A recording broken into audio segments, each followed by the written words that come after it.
আহাদ তিশা আখির একমাত্র বাচ্চা আয়াস, যাকে আপনারা অনলাইনে দেখছেন এবং আপনারা চিনেন।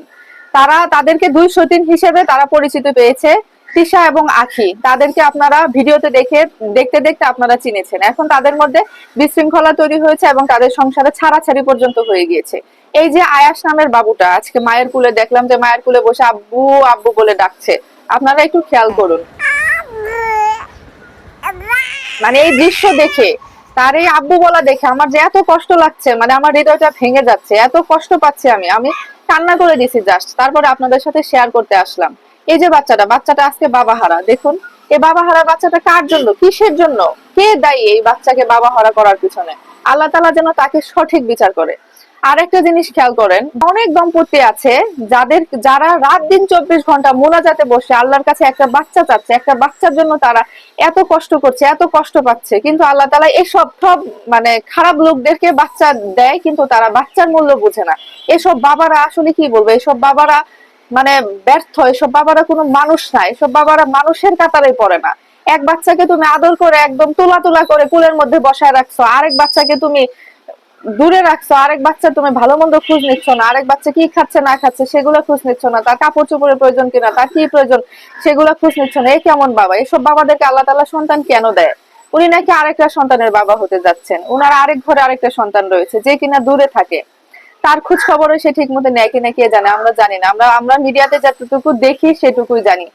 এই হচ্ছে অবস্থা। এখন দেখেন এই বাচ্চাটাকে দেখে আজকে এত মায়া লাগলো, এত কষ্ট লাগলো, কি বলবো। এই বাচ্চাটা বাবা ছাড়াই মানুষ হবে, স্কুলে যাবে বাবা ছাড়া। সব বাচ্চাদের বাবারা স্কুলে যাবে, কিন্তু এই বাচ্চার বাবা স্কুলে যাবে না। এই বাচ্চাটার মানসিক অবস্থা তখন কি হবে? আল্লাহ তাআলা এদেরকে কেন নিঃসন্তান বানায় না? আল্লাহ তাআলা এদেরকে সন্তান দেয়, অথচ এরা সন্তানের মূল্য বুঝে না, একদমই বুঝে না। এরা কোনো মানুষ না আসলে। এই আহাতকে বলবো, এই আহাত হচ্ছে সব থেকে বেশি দোষী। তুমি বিয়ে করতে পারছো, তুমি বাচ্চা নিতে পারছো, কিন্তু তুমি বাচ্চাটা সামলায় রাখতে পারলা না, এখন পর্যন্ত তুমি সামলায় রাখতে পারলা না। আর আখিকে বলবো, সতীন দেখে বিয়ে করছেন, সতীন দেখে বিয়ে করছো তুমি, কিন্তু তুমি জানোই যে তোমার সতীন খারাপ, তুমি সতীন মানতে পারবা না, তাহলে তুমি সেই সংসারে বাচ্চা কেন নিলা? যে কেউ বললো, তিশা বলুক আর তিশার যাই কেউ বলুক না কেন, তুমি বাচ্চাটা কেন নিলা? নিয়ে সাথে আজকে কি অবস্থা তৈরি করলা? তুমি হয়তো বুঝতেছো না, তোমরা তো নির্বোধ, তোমাদের তো আসলে বিবেক বুদ্ধি নাই। বিবেক বুদ্ধি থাকলে তোমরা এই ধরনের কাজগুলো করতে পারতা না। এখনো তোমরা যে কাজগুলো অনলাইনে করে যাচ্ছ সেগুলো তো ঠিক করছো না। এই যে আখিকে বলবো, আখি যদি তার সংসার করার মতো অবস্থা তৈরি না থাকে, অবস্থা না থাকে, তাহলে বাচ্চাটা কেন নিল আখি? এই অবস্থাটাও একদিনে তৈরি হয় নাই। যেমন বাচ্চার বয়সটা এখন মাত্র 6-7 মাস, 6 মাস চলছে, কিন্তু এই 6 মাস আগে তুমি কেন সিদ্ধান্ত নিলা না? বাচ্চা হওয়ার আগে কেন সিদ্ধান্ত তুমি নিলা না? বাচ্চা হওয়ার পরে তুমি কেন ডিভোর্সের সিদ্ধান্ত নিলা? আর ডিভোর্স কেন, এত তাড়াতাড়ি কেন ডিভোর্স নিতে হবে? একটা সংসারে মনোমালিন্য হয়, ঝগড়াঝাটি হয়, অনেক বড় ধরনের অনেক বড় বড় অশান্তি হয়, ঠিক আছে? তো কিছুদিন সময় নিতে হয়। যেহেতু তুমি সতীন দেখে গিয়েই ছিল ওখানে, আর কিছুদিন অপেক্ষা করা দরকার ছিল, প্রয়োজন ছিল, দরকার ছিল অন্য কোথাও গিয়ে সংসার করা, যেমন পিছার কাছে না থেকে দূরে কোথাও সংসার করা, কিংবা যে অবস্থায় ছিল সে অবস্থায় থাকা। ডিভোর্সের কি প্রয়োজন ছিল?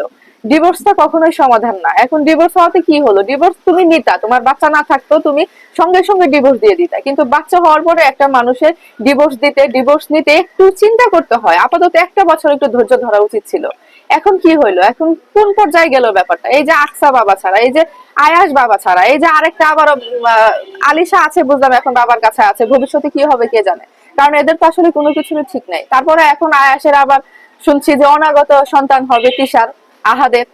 মানে এখন তাদের কি হবে ভবিষ্যৎ? তারা এত ঘন ঘন ফুটুর ফুটুর বাচ্চা নেয়, কিন্তু বাচ্চার তারা মূল্য দিতে জানে না, মূল্য দিতেই জানে না তারা। কি বলবো, এদেরকে আসলে বলার কিছু নেই। অনেক অনেক আজকে আর নোংরা ভাবে বলতে পারলাম না, সবকিছু সুন্দর ভাবে বললাম, ভালোভাবে বুঝিয়ে বললাম।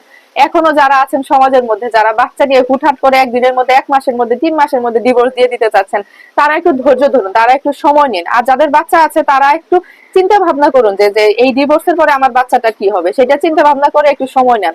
আর বাচ্চার বাবাদেরকে বলবো, আপনারা বাবা হতে শিখুন। জন্ম দিলে বাবা হওয়া যায় না, ঠিক আছে? জন্ম দিয়ে বাচ্চাকে এইভাবে মায়ের কাছে দূরে রেখে এটা কখনো মানুষের পরিচয় হতে পারে না, ঠিক আছে? আপনারা মানুষের কাতারে পড়েন না, আপনারা কুপুরুষ, আপনারা পুরুষ জাতের কলঙ্ক, আপনারা বাবা জাতির কলঙ্ক, ঠিক আছে?